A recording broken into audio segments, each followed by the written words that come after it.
En ce moment, en Côte d'Ivoire, les Libanais veulent maintenant rentrer en politique. Je vous raconte.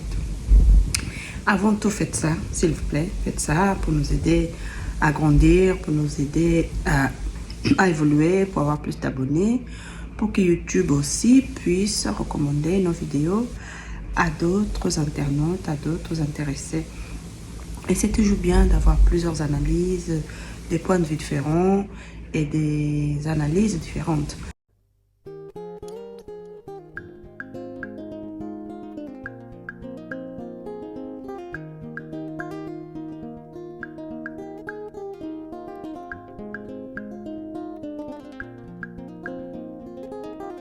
On va rentrer dans le vif du sujet. Qu'est-ce qui se passe?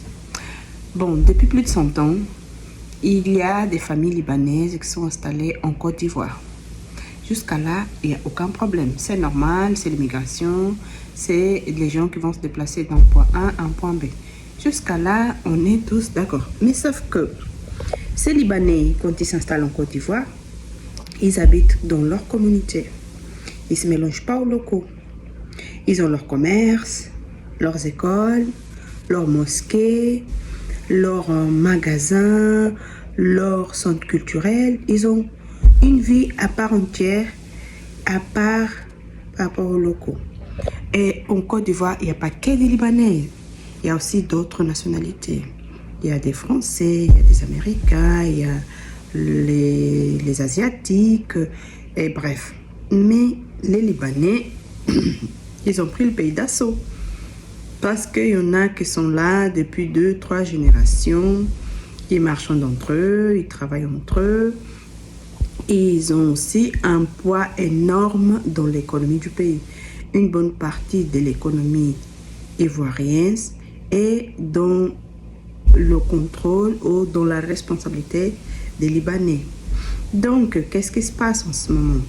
En ce moment, le pays est en tension parce qu'il y a le président sortant, Dramane, qui ne doit plus se candidater, ne doit plus présenter sa candidature aux élections, aux prochaines élections. Et ça crée une certaine instabilité dans le pays. Et dans ce fait, il y a des tensions partout. Des gens qui sont mécontents, des gens qui soutiennent, des gens qui veulent que Dramane continue. Donc, comme le pays est en train de plonger dans une sorte de désordre, de chaos, si je peux dire, c'est le moment prédilecte, c'est le moment préféré pour un certain jeune d'origine libanaise, et libanais, on peut dire, qui sont nés, qui sont grandis en Côte d'Ivoire, mais qui vivent toujours dans leur clan. C'est des gens qui ne se mélangent pas aux autochtones, non. C'est des gens qui vivent entre eux.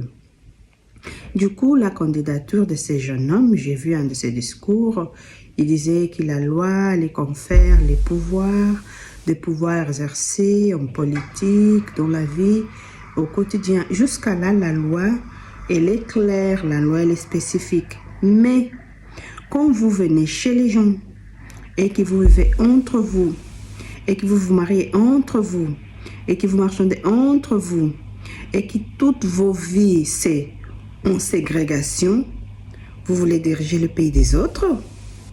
Vous voulez qu'on vous élève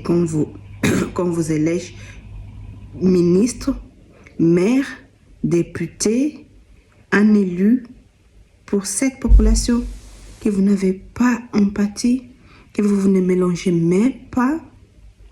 Et une autre question que j'aimerais me poser. Est-ce que là-bas au Liban, les Ivoiriens, ils ont le même droit que les Libanais? Est-ce que là-bas au Liban, les Ivoiriens, ils arrivent aussi à ouvrir des commerces? Est-ce que là-bas au Liban, les Ivoiriens peuvent prétendre se candidater à quel que soit le poste dans les institutions libanaises? Donc, je pense que pour certains Ivoiriens et Ivoiriennes, voire pour certains Africains, ils trouvent ça normal, mais ce n'est pas normal.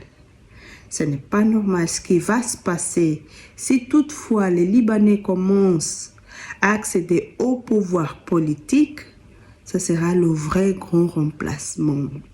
Parce qu'aujourd'hui, ils sont environ 90-95 000 Libanais en Côte d'Ivoire. Si les Ivoiriens ne prennent pas leurs responsabilités en main, ils vont arriver à des millions et ils vont arriver à être la plupart des populations au pays. Et s'ils accèdent au poste politique, là c'est fini. Là c'est vraiment fini. Donc moi je soutiens les frères et les sœurs de la Côte d'Ivoire. Je soutiens toute personne qui fait une pétition, toute personne qui s'oppose à ces genres de candidatures des Libanais en Côte d'Ivoire et pas qu'en Côte d'Ivoire, un peu partout dans nos pays, parce que c'est comme ça qu'ils ont commencé au soi-disant Maghreb aujourd'hui. Parce que l'Égypte, l'Algérie, le Maroc, la Tunisie, le Soudan du Nord, comme aujourd'hui ils appellent le Soudan du Nord, le Soudan c'était indivisible. Qu'est-ce qu'ils ont fait en Mauritanie? Donc là, ils veulent commencer à descendre en Afrique de l'Ouest, pour après aller voir en Afrique de l'Est, descendre vers l'Afrique centrale, et peut-être jusqu'en Afrique du Sud. Comme en Afrique du Sud, il y a déjà des Occidentaux, pour qu'ils viennent relier l'Afrique, et puis qu'ils font disparaître tous les Africains. Non, non, non, non, non. Non, non, non, non, vous n'aurez pas ça. L'Afrique, c'est aux Africains. Et en Afrique, toute personne qui vient vivre, s'installer, sont les bienvenus. Mais vous devez cohabiter avec les locaux.